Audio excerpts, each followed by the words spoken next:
Hi everyone, నేను మీ పోట్లూరి సుబ్బారావుని. నేను ఈరోజు డైరెక్ట్ సెల్లింగ్ గురించి చెప్పదలుచుకున్నాను.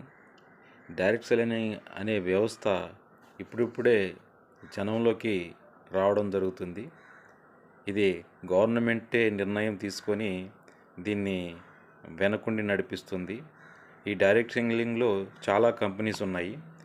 దీన్ని యువత ఒక కెరీర్గా ఎంచుకొని దీంట్లో రాణించవచ్చని చెప్తున్నాను. ఎందుకంటే ఎంతోమంది లక్షలు ఎర్న్ చేస్తున్నారు. ఇది వచ్చే లక్షలు ఈ డైరెక్ట్ సెల్లింగ్లో చాలామంది లక్షలు ఎర్న్ చేస్తున్నారు. డైరెక్ట్ సెల్లింగ్ అనేది మన దగ్గర కాకుండా వేరే దేశాల్లో చాలా ముందంజలో ఉన్నారు. ఉదాహరణకు అమెరికా, జపాన్, చైనా ఇవి డైరెక్ట్ సెల్లింగ్లో ముందుండి వాళ్ళ ఆర్థికాభివృద్ధిని మెరుగుపరుచుకుంటున్నారు. ఫ్యూచర్లో మన ఇండియా కూడా 2030 నాటికి డైరెక్ట్ సెల్లింగ్ ఒక ముఖ్య వ్యవస్థగా ఉంటుందని ఆర్థిక నిపుణులు చెప్పడం జరుగుతుంది. కావున యువత దీన్ని కెరీర్గా ఎంచుకొని ముందుకెళ్ళాలని కోరుకుంటున్నాను. Thank you.